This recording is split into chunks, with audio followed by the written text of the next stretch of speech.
জয় মা বিপদ তারিণী জয়। বন্ধুরা, প্রত্যেক বছর সোজা রথ উল্টো রথের মাঝে শনি মঙ্গলবার দিন পালন করা হয় মা বিপদ তারিণীর পুজো। মানা হয় এই পুজোর মাধ্যমে মা পরিবার ও সন্তানকে সকল বিপদ থেকে রক্ষা করেন। কারণ মা দুর্গার 108 রূপের মধ্যে দেবী সংকট নাশিনী মানে মা বিপদ তারিণীর আরাধনা করা হয়। শাস্ত্র বলছে যে এই দিনে সামান্য কিছু কার্যে মায়ের বিশেষ কৃপা প্রাপ্ত হয় এবং কিছু সামান্য ভুলেও কিন্তু বন্ধুরা পরিবারে দুঃখ দারিদ্রতা নেমে আসে।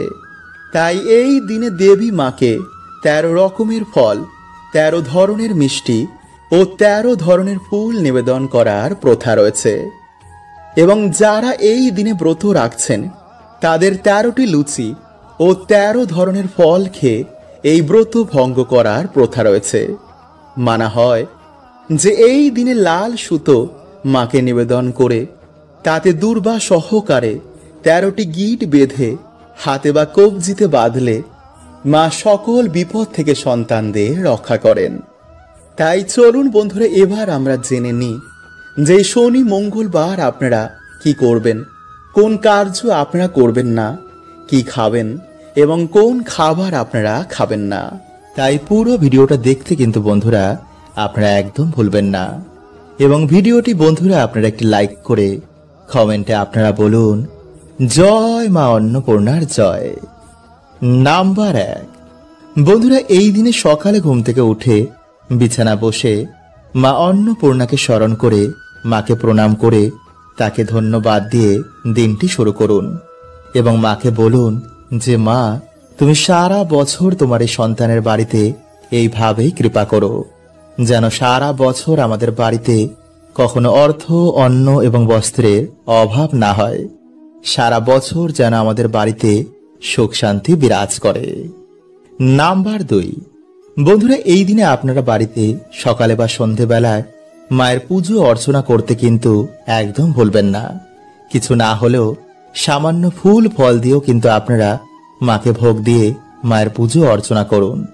যদি দেবী মায়ের মূর্তি আপনার না পান তো মা লক্ষ্মী, মা পার্বতী, মা দুর্গার যে কোনো মূর্তি নিয়ে আপনারা ভক্তি ভরে মা অন্নপূর্ণাকে স্মরণ করে মাকে শ্রদ্ধা দিয়ে মায়ের আশীর্বাদ নিন।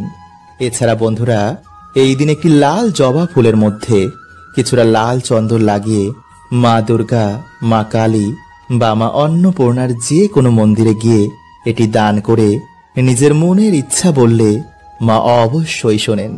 তাই কার্যটি কিন্তু বন্ধুরা আপনারা কালকের দিনে একদম করতে ভুলবেন না। নাম্বার 3, বন্ধুরা এই দিনে আপনারা কোনো রকমের আমিষ, মদ্যপান, নেশাভান, পেঁয়াজ রসুন কিন্তু একদম খাবেন না। পারলে এই দিনে আপনারা মা অন্নপূর্ণাকে ভোগ দিয়ে সেই প্রসাদ আপনারা বাড়িতে সকলে গ্রহণ করুন। এই দিনে মায়ের নামে সামান্য পায়েস রান্না করে মাকে ভোগ দিলে মা অত্যন্তই প্রসন্ন হন। তাই কাল রাতে কিন্তু বন্ধুরা মায়ের এই পায়েস প্রসাদ খেতে একদম ভুলবেন না। কারণ এই প্রসাদ বন্ধুরা কালকের দিনে ভাগ্যশালীরাই পায়। মানা হয় কালকের দিনে এই প্রসাদ খেলে রোগ ব্যাধি, গ্রহদোষ এবং দুর্ভাগ্যের নাশ হয়ে যায়। তাই এই দিনে বন্ধুরা পুজোয় আপনারা সামান্য আতপ চাল, পায়েস এবং সিঁদুর দিতে কিন্তু একদম ভুলবেন না। নাম্বার 4, বন্ধুরা এই দিনে কিন্তু আপনারা কারোর মনে ভুলো দুঃখ দেবেন না। কোনো নারীকে খারাপভাবে দেখা, খারাপ চিন্তা করা, মনে দুঃখ দেওয়া, বন্ধুরা এই সমস্ত কার্য কিন্তু এই দিনে ঘোর দুর্ভাগ্য ডাকে। তাই পরিবারে সুখ শান্তি চাইলে এই দিনে আপনারা কারোর সাথে ঝগড়া ঝামেলাতে একদম জড়াবেন না। সবাই মিলে এই দিনে আপনারা মিলেমিশে মায়ের পুজো এবং আরাধনা করুন। আর এই মন্ত্রটি বন্ধুরা আপনারা কালকের দিনে যে কোনো সময় 3 বার, 11 বার, 21 বার বা 108 বার আপনারা জপ করতে ভুলবেন না। আর তা হচ্ছে বন্ধুরা ওম হ্রিং নমো ভগবতী মাহেশ্বরী অন্নপূর্ণে সোহা। বন্ধুরা যদি এই দিনে আপনাদের বাড়িতে কোনো ভিক্ষুক আসে তো তাকে খালি হাতে কিন্তু একদম ফেরাবেন না। কারণ এই দিনেই ভগবান শিব, মা পার্বতী ভিক্ষুক রূপে ভক্তের পরীক্ষা নিতে আসেন। কারণ মায়ের নাম হচ্ছে অন্নপূর্ণা, মানে যার উপর মায়ের কৃপা থাকে তার সারা জীবনেতে অন্ন বস্ত্র অর্থের কখনো অভাব হয় না। শাস্ত্র বলছে যে এই দিনে মায়ের কৃপায় ভিখারিও রাজা হয়ে যায়। তাই যদি বন্ধুরা আপনাদের বাড়িতে কিছুতেই আর্থিক উন্নতি হয় না, বাড়িতে দুর্ভাগ্য লেগেই থাকে, তো বন্ধুরা এই কার্যটি কিন্তু আপনারা কালকের দিনে অবশ্যই করুন। এতে মা লক্ষ্মী ও মা অন্নপূর্ণার কৃপায় আপনাদের বাড়ি থেকে, আপনাদের জীবন থেকে সকল বাধা বিঘ্নের নাশ হয়ে যাবে। আপনাদের বাড়িতে আর্থিক উন্নতি বাড়বে, বাড়ি থেকে বাস্তুদোষ দূর হয়ে যাবে। এই কাজ বন্ধুরা বহু মানুষের ভাগ্যের পরিবর্তন করে দিয়েছে। এই মাসে আমাদের সামান্য কিছু কার্যে নতুন বছরে সৌভাগ্য বা দুর্ভাগ্য ডেকে আনে। তাই এই দিনে বন্ধুরা আপনারা কোনো রকমের আমিষ, মদ্যপান, নেশা ভান করে এই কার্য কিন্তু একদমই করবেন না। এতে সুফলের জায়গায় কুফলই প্রাপ্ত হয়। এমনকি মনে ক্রোধ, লোভ, হিংসা, বাসনা বা অধৈর্য হয়ে এই কার্য করলে সুফল প্রাপ্ত হয় না। যেমন পড়াশোনা করলেই হয় না, মন দিয়ে পড়াশোনা করতে হয়, তেমনি ভগবানের প্রতি কোনো কার্য বন্ধুরা শ্রদ্ধা মনে, ভক্তি ভরে, ভগবানের প্রতি বিশ্বাস রেখে সেই কার্য করতে হয়। তাই 100 জনের মধ্যে একজনই ফল পায়, আর বাকিরা ভগবানকে দোষ দেয়। তাই আপনার কর্ম, আপনার ভক্তি নির্ধারণ করবে যে ভগবান আপনার প্রার্থনা কত তাড়াতাড়ি শুনবেন। তাই কার্যটি বন্ধুরা আপনার কোনো কার্য হিসাবে নয়, ভগবানের সেবা হিসাবে আপনারা কার্যটি করবেন। এতে তাড়াতাড়ি ভগবান প্রসন্ন হয়ে ভক্তের মনোবাসনা তিনি পূর্ণ করে দেন। তাই চলুন বন্ধুরা এবার আমরা জেনে নিই যে বাড়িতে শ্রী বৃদ্ধি করতে, বাড়িতে মায়ের কৃপা প্রাপ্ত করতে, বাড়ি থেকে বাস্তুদোষ দূর করতে, মা লক্ষ্মীর কৃপায় বাড়িতে আর্থিক উন্নতি করতে আপনারা কালকের দিনে কোন কার্যটি করবেন। নাম্বার 1, প্রথমে বন্ধুরা আপনাদের বাড়িতে তামা বা পিতলের ঘটিতে আপনারা কিছুটা চাল ভরে আপনাদের ঠাকুর ঘরে মা লক্ষ্মীর সামনে তা রেখে দেবেন। কারণ বন্ধুরা ঋষি গর্গ বলেছেন, যেই বাড়িতে মা লক্ষ্মীর সামনে এই সামান্য জিনিসটি থাকে সেই বাড়িতে কখনো কোনো অর্থের অভাব হয় না। তাই বন্ধুরা কালকে যখন আপনারা এই কার্যটি করবেন তার আগে ভালো করে নিজের হাত পা ধুয়ে পরিষ্কার জামা কাপড় পরে বাড়িতে সন্ধ্যা আরতি দিয়ে মা লক্ষ্মীর সামনে বসে মা লক্ষ্মীর পুজো অর্চনা করার পর উলু দিয়ে শঙ্খ বাজিয়ে সেই ঘটে একটি স্বস্তিক চিহ্ন অঙ্কন করে তাতে চাল ভরে তা মা লক্ষ্মীর সামনে স্থাপন করবেন। এরপরে আপনারা এই মন্ত্রটি 3 বার পাঠ করবেন, আর তা হলো ওম শ্রী লক্ষ্মী মহালক্ষ্মী মহালক্ষ্মী ইহি এহি সর্ব সৌভাগ্যম দেহি মে সোহা। নাম্বার 2, বন্ধুরা কালকের দিনে আপনারা যখন মায়ের পুজো অর্চনা করবেন তখন আপনারা মায়ের পায়ের সামনে 21টি চাল রাখবেন। আপনাদের যা মনোবাসনা রয়েছে, যা দুঃখ কষ্ট রয়েছে তা মাকে বলুন। এরপর আপনারা সেই চালগুলো তুলে একটি হলুদ কাপড়ের মধ্যে বেঁধে আপনাদের মানি ব্যাগ বা কোনো সিন্ধুকের মধ্যে তাকে স্থাপন করুন। কিন্তু বন্ধুরা এই মন্ত্রটি কিন্তু পাঠ করতে একদমই ভুলবেন না। এতে মায়ের কৃপায় আপনারা যখনই কোনো শুভ কার্যে যাবেন, যেমন ইন্টারভিউ দিতে বা ব্যবসা করতে বা চাকরি করতে, তখন আপনারা সেই কাজেতে সফলতা প্রাপ্ত করবেন। তাই এই সময় বন্ধুরা আমাদের বাড়িতে সন্ধ্যা আরতি, পুজো অর্চনা ও বাড়িতে একটি প্রদীপ ধরানোর এক বিশেষ মাহাত্ম্য রয়েছে। এই মাসে বন্ধুরা সঠিক সময়ে সঠিক স্থানে একটি প্রদীপ যদি জ্বালানো যায় তো মানুষের দুর্ভাগ্যের নাশ হয়ে যায়। জ্যোতিষ শাস্ত্র বলছে যে মাসে বাড়ির পশ্চিম দিকে একটি প্রদীপ জ্বালানো অত্যন্তই শুভ। এছাড়া এই মাসে বাড়ির এই স্থানে একটি প্রদীপ জ্বালালে মানুষের আর্থিক উন্নতি অবশ্যই হয়। নতুন বছরে আসে অপার সুখ ও শান্তি। কিন্তু বন্ধুরা বর্তমানে বেশিরভাগ বাড়িতে এই প্রদীপ জ্বালানোর সময় এমন কিছু ভুল কার্য করে ফেলে যার ফলে তাদের পরিবারে নেমে আসে অশান্তি ও দুর্ভাগ্য। বন্ধুরা প্রাচীন কাল থেকেই প্রদীপের সাথে সম্পর্কিত কিছু মান্যতা রয়েছে এবং পুরাণেও বন্ধুরা এই প্রদীপের সাথে সম্পর্কিত কিছু তথ্য রয়েছে। যেমন প্রদীপ থেকে বন্ধুরা আমরা কিছু সংকেত পাই, আর তা হচ্ছে বন্ধুরা প্রদীপের আলো হঠাৎ করে বেড়ে যাওয়া, প্রদীপ হঠাৎ করেই নিভে যাওয়া, প্রদীপের তেল শেষ হওয়া পর্যন্ত প্রদীপটি জ্বলা, বা কোনো দিকে বন্ধুরা প্রদীপটি নিয়ে যাওয়াতেই প্রদীপের আলোটি হঠাৎ করে বেড়ে যাওয়া, বা বাড়ির কোনো জায়গায় বন্ধুরা প্রদীপ বেশিক্ষণ জ্বলে না। বন্ধুরা এগুলো হচ্ছে আমাদের বাড়িতে শুভ এবং অশুভ কিছুর আমাদের সংকেত দেয়। আমাদের বাড়িতে ধনের আগমন হবে নাকি ধনের গমন হবে, বাড়িতে কিছু শুভ কিছু ঘটবে নাকি অশুভ কিছু ঘটবে, এই সব কিছু বন্ধুরা আমাদের এই প্রদীপ থেকেই জানা যায়। তাই বন্ধুরা আজকের এই ভিডিওতে আপনাদের প্রদীপের থেকে কিছু প্রাপ্ত হওয়া সংকেত এবং তার পিছনের কারণ আমরা জানব। তাই অবশ্যই বন্ধুরা আপনারা কিন্তু ভিডিওটি পুরো দেখতে ভুলবেন না। তো নমস্কার বন্ধুরা, আমি রাজু, আর আমাদের চ্যানেলে আপনাদের স্বাগত। তার আগে বন্ধুরা ভিডিওটি একটি লাইক করে কমেন্টে হর হর মহাদেব ও জয় শ্রীকৃষ্ণ অবশ্যই লিখুন। বন্ধুরা আমাদের হিন্দু ধর্মে প্রদীপকে খুবই প্রাধান্য দেওয়া হয়েছে। সাথে বলা হয়েছে যে প্রদীপ ধরানোর কিছু আমাদের নিয়ম পালন করা উচিত। বলা হয় যে প্রদীপ আমাদের অন্ধকার থেকে আলোর পথে নিয়ে যায়।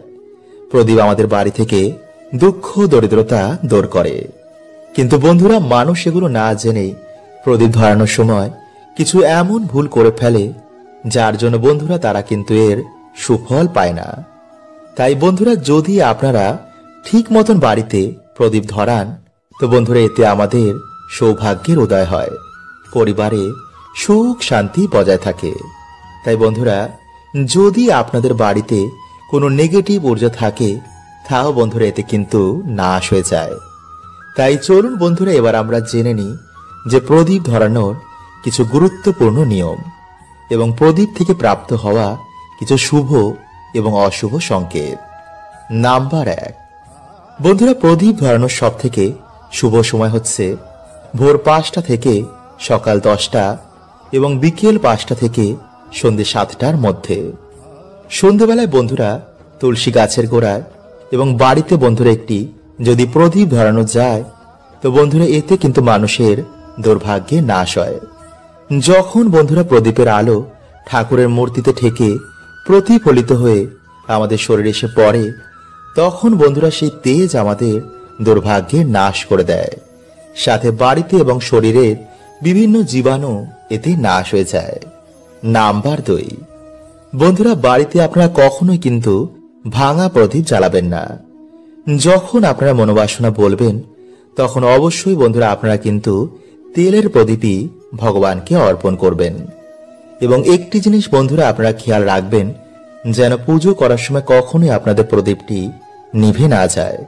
এটি বন্ধুরা তখনই হয় যখন আমাদের দ্বারা কোনো ভুল হয়ে যায়, যার জন্য বন্ধুরা আমরা পুজোর সম্পূর্ণ ফল পাই না। নাম্বার 3, বন্ধুরা কখনোই আপনারা প্রদীপটিকে কিন্তু মাটিতে ঠেকিয়ে রাখবেন না। একটি প্রদীপ থেকে বন্ধুরা আপনারা কিন্তু কখনোই অন্য প্রদীপ ধরাবেন না। বাড়ির দক্ষিণ দিকে আপনারা কিন্তু কখনোই প্রদীপের শিখা দেবেন না, কারণ বন্ধুরা এই দিকটি হচ্ছে যমরাজের দিক। এই দিকে তখনই প্রদীপ ধরানো হয় যখন আমাদের বাড়িতে কেউ মারা যায়। নাম্বার 4, বন্ধুরা পুজো করার সময় হঠাৎই যদি আপনাদের বাড়িতে প্রদীপের আলো বেড়ে যায় তো বন্ধুরা এটি আমাদের বাড়িতে সুখ শান্তি আগমন হওয়ার আমাদের সংকেত দেয়। কিন্তু যদি বন্ধুরা আমাদের বাড়িতে প্রদীপের আলো হঠাৎ করেই বিনা কারণে নিভে যায় তো বন্ধুরা এটি আমাদের বাড়িতে অশুভ কিছু ঘটার বা দুঃখ দরিদ্রতা আসার সংকেত দেয়। তাই বালিশের তলায় বন্ধুরা এটি রেখে তারপর ঘুমান। দেখবেন আপনাদের জীবন থেকে সকল বাধা বিপত্তির কেমন নাশ হয়েছে। বন্ধুরা আজকের এই ভিডিওতে আমি যে টোটকাগুলো আপনাদের জানাবো তার মধ্যে যে কোনো একটি টোটকা যদি আপনারা কালকের দিনে করতে পারেন তো বন্ধুরা দেখবেন আপনারা শনি মহারাজের কৃপায় আপনাদের জীবন থেকে সকল বাধা বিপত্তির কেমন নাশ হয়েছে। আসলে বন্ধুরা যদি আমাদের জীবনে শনিদেবের সাড়ে সাথী বা বক্র দৃষ্টি চলে তো সেই মানুষটিকে বন্ধুরা বিভিন্ন রকমের সমস্যার সম্মুখীন হতে হয়। তাই বন্ধুরা, আজকের এই ভিডিওতে আমরা জানব যে সমস্যা থেকে আপনারা কিভাবে বাইরে বেরোবেন এবং কোন লক্ষণগুলো দেখে আপনারা বুঝবেন যে আপনাদের ওপর শনিদেবের সাড়ে সাতি বা বক্র দৃষ্টি চলছে কিনা। তাই অবশ্যই কিন্তু বন্ধুরা ভিডিওটি পুরো দেখতে একদমই ভুলবেন না। তার আগে বন্ধুরা, ভিডিওটি একটি লাইক করে কমেন্টে হর হর মহাদেব ও জয় শ্রীকৃষ্ণ অবশ্যই লিখুন এবং সাথে আপনারা একবার লিখুন জয় শনিদেব। নাম্বার 1, বন্ধুরা, কর্মজীবনে আপনি বারে বারে কঠিন পরিস্থিতির শিকার হচ্ছেন। যদি বন্ধুরা আমাদের জীবনে শনিদেবের বক্র দৃষ্টি এসে পড়ে, তো বন্ধুরা হওয়া কাজও আমাদের বিভিন্ন কারণে ভেঙে যায়। হঠাৎ করে আমাদের কর্মজীবনে ধস লাগে, চারিদিক থেকে আমরা দেনার দায়ে ডুবে যাই। সবার কাছে হঠাৎই যেন আমরা খারাপ হয়ে যাই। হঠাৎ করে আমাদের চাকরি চলে যায়, ব্যবসাতে কিছুতেই আমাদের উন্নতি হয় না, বাড়িতে ঝগড়া ঝামেলা অশান্তি রোগ ব্যাধি এগুলো ঘিরেই থাকে। আর বন্ধুরা, এই সব কিছু হয় শনিদেবের সাড়ে সাতির জন্য। নাম্বার 2, ধীরে ধীরে আমাদের শরীর থেকে আকর্ষণ মানে উজ্জ্বলতা কমে যাচ্ছে। মানে বন্ধুরা, এখানে কিন্তু আমি কোনো কালো বা ফর্সার কথা বলছি না। দেখবেন বন্ধুরা, যার উপর দেব কৃপা হয়, সে কালো হোক বা ফর্সা, তাকে দেখেই মানুষ তার কথা আকর্ষিত হয়ে যায়। কিন্তু যার উপর দেব কৃপা থাকে না, তার অরা ধীরে ধীরে কালো হয়ে যায়। ফলে তাকে দেখে মনে হয় বন্ধুরা সে যেন অসুস্থ। আর এগুলি বন্ধুরা আমাদের কিছু ভুলের জন্য হয়, যা আমি একটি আলাদা ভিডিওতে আপনাদের জানিয়ে দেব। তাই চলুন বন্ধুরা, এবার আমরা জেনে নিই যে সমস্যা থেকে আপনারা কিভাবে বেরোবেন। নাম্বার 1, প্রতিদিন হনুমান চল্লিশা পাঠ করলে বা মঙ্গলবার দিন কোনো হনুমানজির মন্দিরে গিয়ে হনুমানজির পুজো অর্চনা করলে বা বাড়িতেই হনুমানজির নামে একটি প্রদীপ জ্বালালেও বন্ধুরা শনিদেব আমাদের ওপর থেকে তার বক্রদৃষ্টি সরিয়ে নেন। কারণ শনিদেব হনুমানজিকে নিজে বলেছেন যে তিনি তার ভক্তদের ওপর কখনো বক্রদৃষ্টি দেবেন না। নাম্বার 2, শনিবার দিন কোনো শনি মন্দিরে গিয়ে সামান্য সর্ষের তেলের একটি প্রদীপ জ্বালালেও এবং ভগবানের প্রিয় প্রসাদ যেমন সাদা বাতাসা ও সাদা যে কোনো সুগন্ধি ফুল দিয়ে ভগবানের পুজো অর্চনা দিলেও শনিদেব খুবই প্রসন্ন হন। নাম্বার 3, গরু কুকুর ও কাককে যদি আমরা তিল মিশ্রিত খাবার খাওয়াই, তো শনিদেব বন্ধুরা এতেও কিন্তু খুবই প্রসন্ন হন। বন্ধুরা, আজ রাতে আপনারা কিছুটা কালো তিল, 9টি অরহরের ডাল এবং 9টি লবঙ্গ কালো কাপড়ে বেঁধে আপনাদের মাথার ওপর থেকে অ্যান্টি ক্লকওয়াইজ 7 বার ঘোরাবেন এবং ঘোরানোর সময় বন্ধুরা ওম শাম শনিশ্বরায় নমঃ এই মন্ত্র আপনারা 7 বার পাঠ করবেন এবং তারপর সেই জিনিসটি আপনারা আপনাদের বালিশের তলায় রেখে রাতে ঘুমাবেন এবং পরের দিন আপনারা বাড়ির আশেপাশে যে কোনো একটি অশ্বত্থ গাছের তলায় এগুলি রেখে আসবেন এবং অশ্বত্থ গাছকে আপনারা আপনাদের মনের বাসনা এবং যে দুঃখ দরিদ্রতায় আপনারা আছেন তা অশ্বত্থ গাছকে বলবেন। দেখবেন বন্ধুরা সেই রাতেই হয়তো আপনাদের স্বপ্নে শনি মহারাজ আসবেন। তাই যদি বন্ধুরা আপনাদের ভিডিওটি ভালো লাগে, তো অবশ্যই বন্ধুদের সাথে কিন্তু শেয়ার করতে ভুলবেন না, যাতে তারাও বন্ধুরা আজকের রাতে এই প্রক্রিয়াটি করতে পারে। হরে কৃষ্ণা। ওম নমঃ শিবায়। জয় শনি মহারাজের জয়।